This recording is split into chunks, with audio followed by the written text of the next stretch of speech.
Okay, so now moving to Israel and Gaza, where do we stand with regard to a long term? I mean, I watched your interview with Tucker Carlson. You were talking about how it's going to be a 15 to 20 year project to truly rebuild Gaza.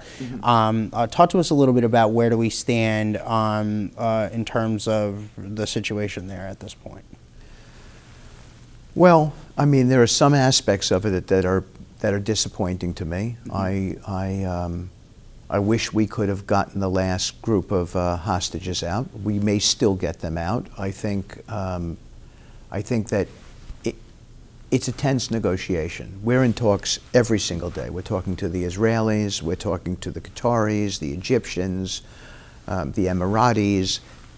Everybody is focused, particularly as the president's trip is coming up, to get a better result, a peaceful result. And we're hoping that we can do that without the Israelis having to go in. There's some talk about that. I hope it doesn't have to happen. We have a deal on the table that Hamas could have taken 6 weeks ago. I've discussed this with the Israelis at length and the other stakeholders in this process, the other countries. Hamas should say yes to it. It is a path to a peaceful dialogue and maybe even a peaceful, long-term, durable solution to this. But Hamas is going to have to demilitarize, and they're going to have to quickly get to the terms that we've set forth, and we hope that they do. Can you tell us what is holding up Hamas from agreeing to this deal? Why are they not agreeing to it? Why didn't they agree to it 6 weeks ago? What are they what are they doing now to stand in the way of a deal? I wish, as a sensible person, that I could explain their intransigence. I wish I could, but I can't.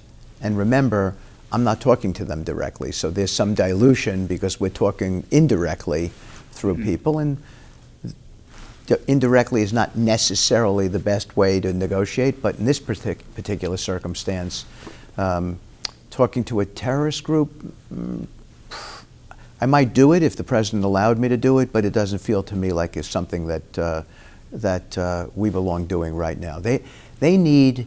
I have stated this publicly. They need to show us a sign that they're prepared to act in a positive and proactive way that is better for the people of Gaza and that leads to a long-term durable peace. And if they do that, I think they'll get a good positive response from this country. And if they don't, they won't. On the other side of the equation here, we've seen some stories. I believe there was one just this the last day or so from Israeli state media, or not Israeli state media, an Israeli Hebrew language newspaper that was saying that President Trump and Prime Minister Netanyahu have gotten icy with their relationship. I've talked to both of them. I'll be honest with you, I don't know where that's coming from, but I remember when Prime Minister Netanyahu was here for the first visit of a foreign leader to the White House here. That was a very warm. I talked to the Prime Minister afterwards. He said it was the warmest he's ever been received in Washington. He's been around for a long time.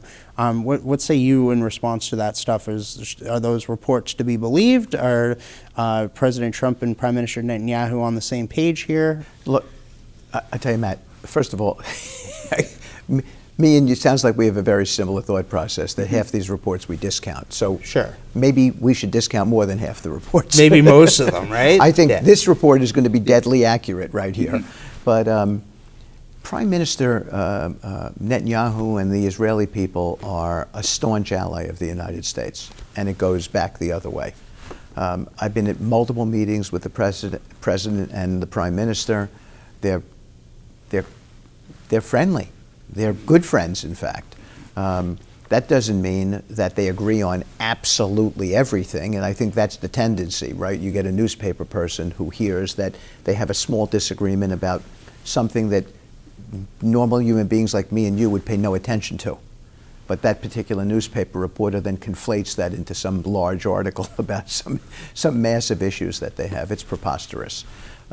Israel is a great partner for the United States, strategically, economically.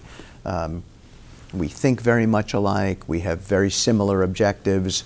They don't want to see a weaponized nuclear state in the state of Iran. And so I don't think there's much daylight between how they think and how we think from a foreign policy perspective.